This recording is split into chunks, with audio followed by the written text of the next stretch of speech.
A good big man always beat a good little man. He has an 85+ chance to beat Canelo. Bernard Hopkins, one of boxing's most intelligent minds, recently made a shocking statement about the potential matchup between Canelo Alvarez and Terence Crawford.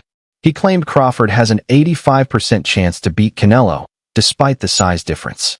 Hopkins, who's lived through every style, every mind game, and every trap in the ring, believes this fight isn't just physical, it's psychological. He says Canelo might be walking straight into a mental chess match he doesn't even realize has begun. Hopkins's point isn't random hype. He explains that Crawford doesn't need to prove he can handle Canelo's power. That would play directly into Canelo's hands. Instead, Crawford needs to control the fight from the first bell, show he belongs, and make Canelo question his timing, speed, and even his own confidence. According to Hopkins, this fight is not about surviving the storm. It's about becoming the storm by outthinking and outmoving the bigger man. The legitimate chance, over 60% for as my. If you say, Bernard, give me a number. Give me a number. He has an 85+ chance to beat Canelo. Why? Why? Because he's not going in there, from my understanding and what I see, and having a conversation with him years ago about what he wanted to accomplish, and now that he's here, that now he's not going in there to prove something, which will fall into Canelo's hand. He would love for him to prove something. That means you will stay there and try to prove something. But to go in there and to let him know, establish that from the first round, that I belong, without showing that I am tough. I earned my position to be here. And I want to show you, even though you're being stubborn, that your time not only have came, but it's Earlier. Sugar Ray Robinson wanted to make history by going from 60 to 75. And he lost the fight because he couldn't come out for the 15th or the 14th or whatever round it was after the 10th, 11th, and 12th round. That's the only reason Sugar Ray Robinson lost that fight. A good big man always beat a good little man. I like the good big man. That's ridiculous.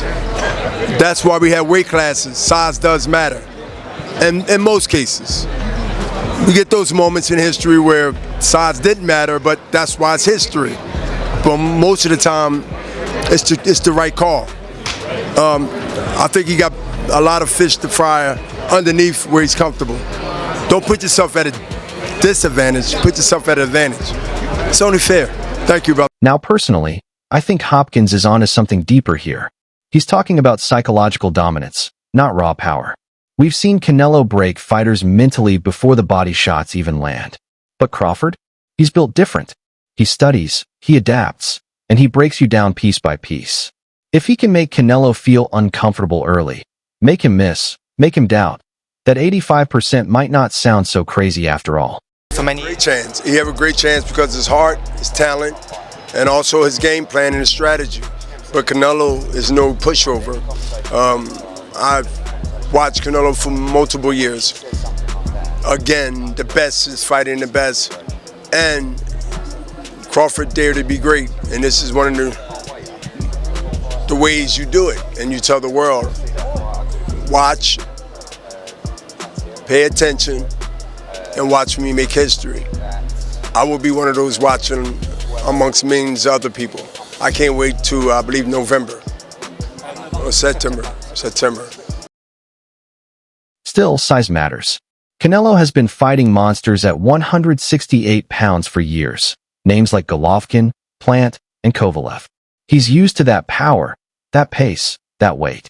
Crawford's jump to super middleweight isn't just about courage. It's a risk to his body and career. And that's where Hopkins' warning hits hard. This isn't a normal fight. It's a life-risking challenge. A small mistake could turn this dream into a disaster.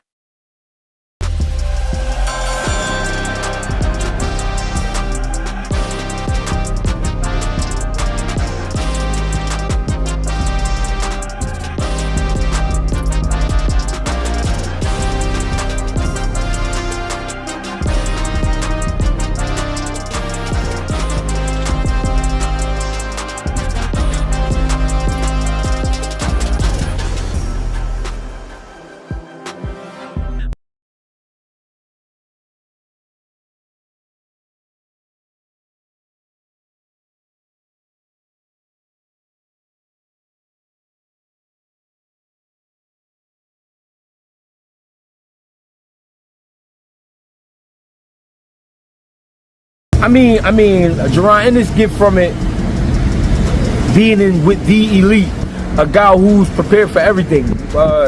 One thing you can't say about Canelo is that he hasn't seen something. Canelo's seen southpaws, he's seen tall guys, short guys, slick fighters, he's seen bulls, he's been up against everything. So you get a world of experience with a guy like Canelo. You get a guy who's in full confidence. The reason I say I wouldn't do it is because I wouldn't spar you and then here go a year later they fighting. Nah, it doesn't. For as much as it does for Canelo, it does for Boots, though, right? If that were to be the case. Yeah, but there's so many ways it could go. And what I'm saying is, if I was to be where Boots is right now, if one thing we can all agree on, everybody hate Boots right now. They mad at Boots, right? So wouldn't it be crazy if Canelo fought Bud and then fought Boots the next year? Wouldn't that be wild? That would be wild. I don't want you to know nothing. Like, I wouldn't want you to feel nothing that I bring to the table. Nothing. Even if it is from a sparring standpoint. And it is different, but it's still the same. It's still different. It's still dangerous. You still got to get it in. And I still got to... some part of you is going to be exposed in the sparring session. I mean, whether it's good or bad. That's the thing. It could be all good, but still exposed. I still know. I understand. I see it now. Our partner Canelo ever had. No one said anything. Right now, Bud Crawford is Malcolm X. What happens is when you are a fanboy, it's like this guy is going to be black culture personified. It happened with Wilder, happened with Devin Haney. All right, when Canelo had other sparring partners, black sparring, no problem. They were fine with the race. Boots turns his back on the black race. It's funny because Crawford ain't even saying that shit.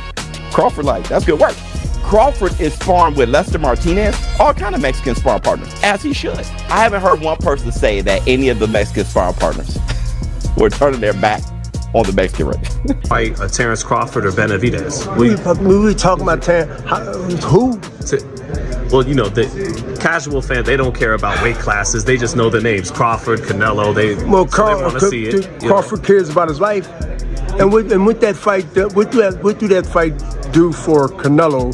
Fighting Crawford and Crawford beats Canelo. What do that do for Canelo? I just think that there are so many other fights to make that's realistic and makes sense and less life risking on top of the risk that we risk stepping in there with guys our weight. And now you want me to do something. Canelo's not coming down to 60. No. But maybe that's what makes it so fascinating. Crawford isn't chasing comfort. He's chasing greatness. Hopkins sees a trap, and maybe he's right. Maybe Canelo thinks this is easy money, a smaller man, a lighter puncher. But what if that's exactly what Crawford wants him to believe? This fight, if it happens, could define an era, not just who's stronger, but who's smarter. Hopkins' words aren't just prediction, they're a warning to both men. Thanks for watching. If you love the world of boxing as much as we do, make sure to hit that like button, subscribe, and turn on the notification bell so you never miss any updates, analysis, or breaking news from the ring. Stay tuned. The fight game never sleeps, and neither do we.